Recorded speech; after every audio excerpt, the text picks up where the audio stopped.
Since when could Klay Thompson do this? Gonna pass it back. Klay's got Jared Allen on a switch. He went to reach, and Klay down the lane! I think he's healthy. Yo! In his first game back in over 900, yes, over 900 days, Klay Thompson and the Golden State Warriors put on a show. And I don't know what happened with his recovery, but all I can say is it's working so far. And the Golden State Warriors have just added Klay Thompson. Yes, the real Klay Thompson back to the best team in the NBA. It's about to get scary. Let's talk about just how scary it's gonna get. Because in his first game back, he did not miss a beat. 17 points, 3 threes, a block, and most importantly, the win. And his energy was needed. Prior to this game, there had been talks about the Dubs' offensive struggles, and in particular, Steph's struggles. Well, following the return of the other Splash Brother, would you like to guess who were the 2 top scorers in this game? Yeah, back like they never left. Now later in the video, I'll talk about what Klay's return means for the Warriors as a whole, and why they might go to an even different level.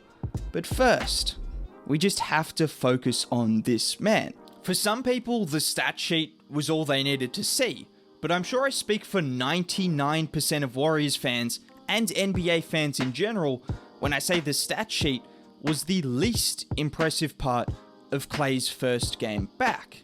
All I wanted to see in this game was how well Klay was going to move, and we saw exactly how well he was moving on the first possession of the game. Here you see JTA setting an off-ball screen, freeing up Klay to get downhill and finish with a nice soft touch. In what seems like a basic play, the fearlessness and explosiveness from Klay on his first touch of the game was honestly quite surprising.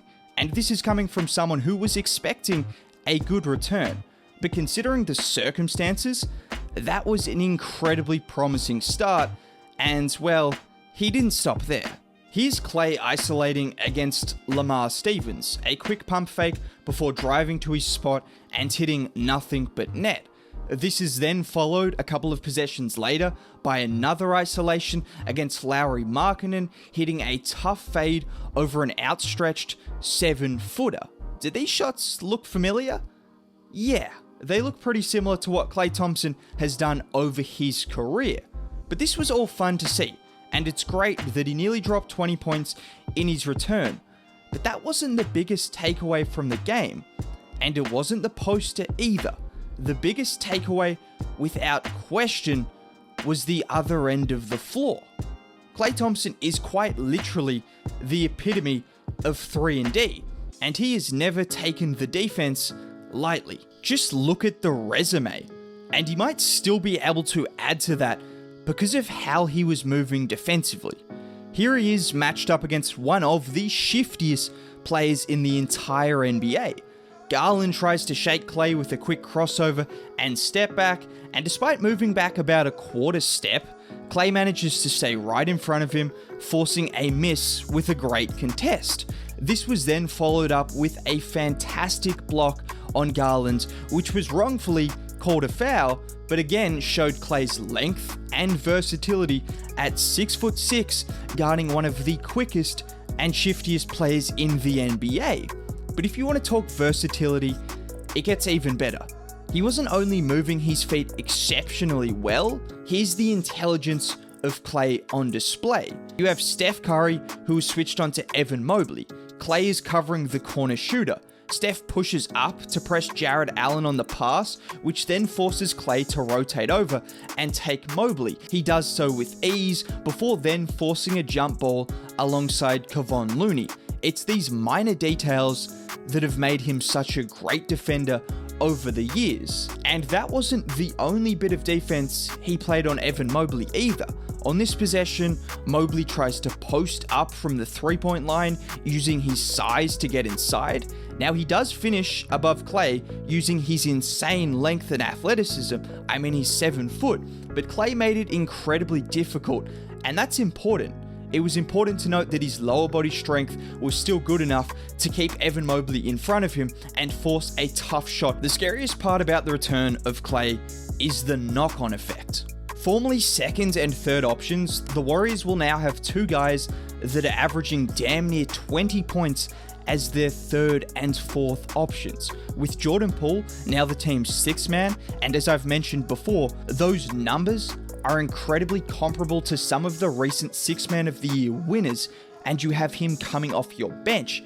And then you look at the potential death lineups the Warriors could have with Draymond Green, one of the best passing big men in the league, surrounded by four lethal shooters: Andrew Wiggins, Steph Curry, Klay Thompson, and then likely one of Otto Porter Jr., Jordan Poole, or even Andre Iguodala, who doesn't have the best percentage, but we know what he can do when it matters. It's that offensive and defensive versatility which is going to make the Warriors so hard to stop.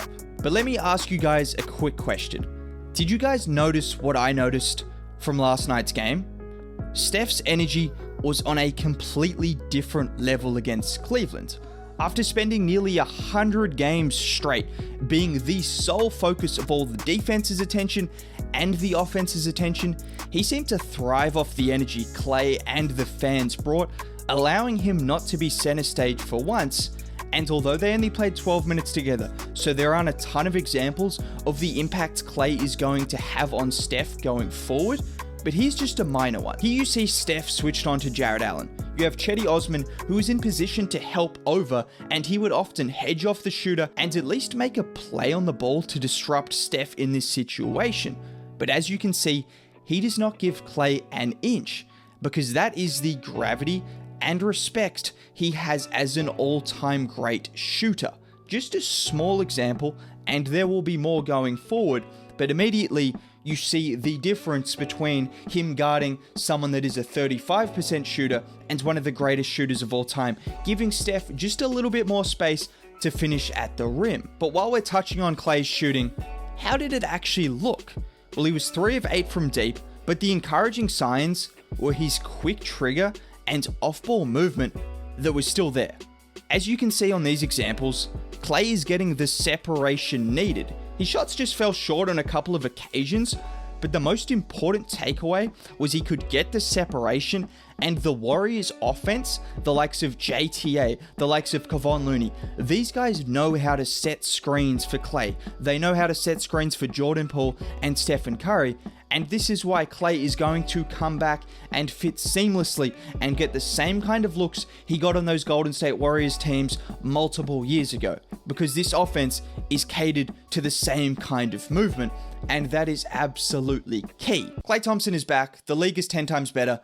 My video would be 10 times better if you dropped a like, subscribe to the channel. Have a great day. Bye.